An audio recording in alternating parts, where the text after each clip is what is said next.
Tetap semangat teman-teman, ini bukan provokasi, ini video edukasi. Zamannya zaman orang.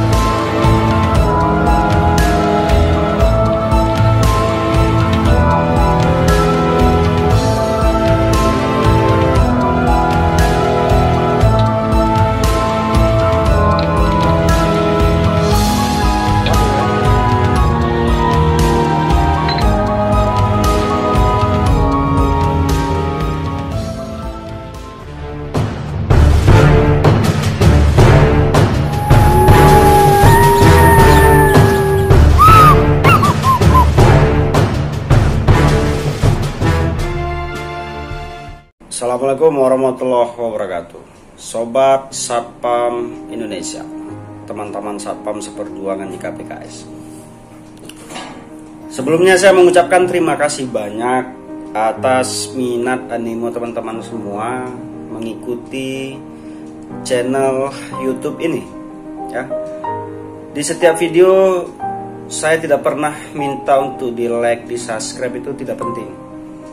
Ya, kalaupun seandainya teman-teman like, subscribe ataupun mengikuti video-video ini, berarti menunjukkan bahwa subscriber di channel ini adalah orang-orang yang dominan Satpam, satu. Yang kedua, bisa jadi keingintahuannya tentang ilmu Satpam dan informasi-informasi terbaru terkait bidang pengamanan itu tinggi. Jadi ya, atau bisa juga calon-calon Satpam ya, yang mau jadi Satpam, dia pengen cari tahu Satpam itu seperti apa, dia belajar dari berbagai sumber. Nah, selain daripada guru, senior ataupun orang-orang dia kenal, juga dia belajar dari channel-channel itu. Untuk itu saya mengucapkan terima kasih kepada teman-teman yang sudah subscribe. Ya, tidak di-subscribe tidak apa-apa, dan apabila video saya tidak bermanfaat, diklik tombol dislike juga nggak masalah bagi saya. Ya, yang sudah mendukung channel ini saya mengucapkan terima kasih banyak. Intinya apa? Kita mengasah kemampuan agar kemampuan keilmuan yang kita miliki ini tidak tumpul. Jadi harus disalurkan dan harus diteruskan. Baik, pada minggu kali ini ya, akhir pekan dari bulan Oktober tahun 2020, materi apa yang ingin saya sampaikan kepada rekan-rekan semua? Yang akan saya sampaikan kepada rekan-rekan semua, rekan-rekan harus ketahui ya, terutama untuk teman Satpam, baikkah teman-teman ini Satpam bersumber langsung yang dikelola oleh perusahaan yang menggunakan langsung, atau yang dikelola oleh perusahaan outsourcing ya, atau BUJP. Ini sama-sama PT nih, tetapi yang satu PT-nya mengelola Satpam secara langsung, yang satu PT-nya merekrut kemudian menyalurkan atau outsourcing. Rekan-rekan Satpam lokal atau yang dikelola langsung dengan Satpam outsourcing harus tahu bahwa menurut hukum, demi hukum ya, berdasarkan dalil hukum, berdasarkan peraturan perundang-undangan dan turunan di bawahnya, Satpam itu tidak boleh kontrak. Satpam itu wajib pegawai tetap. Dasar hukumnya mana bang? Dasar hukumnya ingat ya, catat dan pelajari serta dibedah.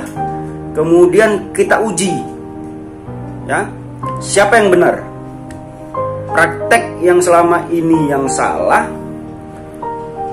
atau dalilnya yang kurang kuat. Makanya kita uji nanti di Disnaker dan Pengadilan Hubungan Industrial. Untuk teman-teman Satpam lokal yang sampai saat ini masih kontrak, gunakan pasal ini. 1. Pasal 59 ayat 1 dan ayat 2 Undang-Undang Nomor 13 Tahun 2003, bahwa kesimpulannya di situ pekerjaan yang sifatnya dilaksanakan secara terus-menerus ya, tidak ada target batasan produksi, tidak ada batasan waktu ya, bukan yang bersifat musiman, itu tidak boleh dikontrak.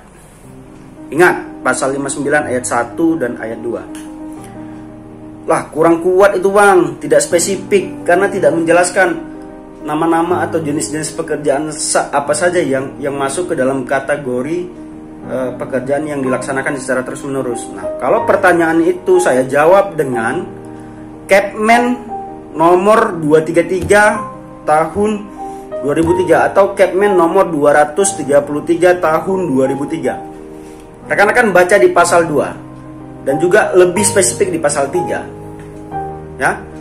Pasal 2 mengatakan pekerjaan yang secara terus-menerus itu bisa dikerjakan pada saat hari libur nasional atau tanggal merah. Ya. Kepmen itu mengatur tentang Kepmen 233 2003 itu mengatur tentang pekerjaan yang dilaksanakan secara terus-menerus. Kemudian pasal 3-nya lebih spesifik lagi. Di situ dijelaskan di huruf apa itu saya lupa, dari A, B, C, D sampai seterusnya itu ada klausul dari kementerian yang mengatakan bahwa satpam itu adalah pekerjaan yang dilaksanakan secara terus-menerus. Ini dua dalil ini saja apabila digunakan satpam lokal, insya Allah kita menang di Disnaker atau PHI. Insya Allah rekan-rekan diangkat sebagai pegawai tetap. Nah, untuk satpam outsourcing apa bang dalilnya? Nambah satu lagi. Yang pertama Undang-Undang 13 2003 pasal 59 ayat 1 dan ayat 2. Yang kedua juga sama, Kepmen 233 tahun 2003 tambah satu lagi. Kepmen nomor 11 tahun 2019. Ya, yang mengatur tentang perusahaan alih daya atau outsourcing. Jadi ada klausul, ada pasal yang berbunyi, walaupun ini perusahaan ini penyalur atau alih daya outsourcing, hubungan kerja antara pekerja dengan perusahaan outsourcing ini bisa dilaksanakan dengan dua kategori hubungan kerja atau dua jenis. Bisa dengan kontrak, bisa dengan pegawai tetap. Tetapi kita harus melihat hierarki hukum yang lebih tinggi di atasnya, yaitu Undang-Undang 13. Undang-Undang 13 mengisyaratkan satpam itu nggak boleh kontrak. Jadi ketika perusahaan outsourcing menyalurkan satpam, maka satpam outsourcing itu adalah pegawai tetap di outsourcingnya.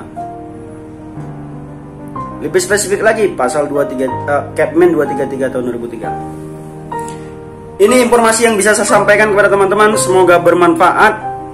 Faktanya di lapangan memang tidak seperti ini. Rata-rata satpam di Indonesia itu dikontrak. Ya, sampai saat ini kenapa? Karena tidak ada yang menggugat. Untuk itu ini harus kita uji, ayo kita gugat. Teman-teman yang ingin menjadi pegawai tetap, minta pendampingan dari KPKS, nanti kita akan upayakan bipartit. Kalau perusahaan tidak mau mengangkat teman-teman di pegawai tetap dalam upaya bipartit, kita masuk upaya tripartit di Disnaker.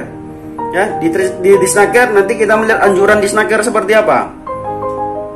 Ya, kalau anjuran Disnaker mengatakan bahwa oh ini perusahaan BUJP ini wajib angkat si satpam A, B, C ini sebagai pegawai tetap, tetapi tidak dilaksanakan, maka upaya selanjutnya adalah PHI, Pengadilan Hubungan Industrial. Tetap semangat teman-teman, ini bukan provokasi, ini video edukasi.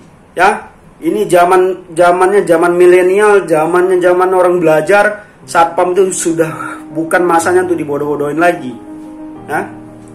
Jadi ayolah kita suarakan kebenaran, dan ini juga tidak merugikan BUJP kok.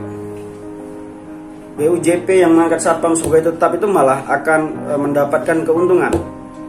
Ya, jadi nanti keuntungannya seperti apa akan saya jelaskan di sesi atau kesempatan selanjutnya. Terima kasih. Assalamualaikum warahmatullahi wabarakatuh. Salam Korsa.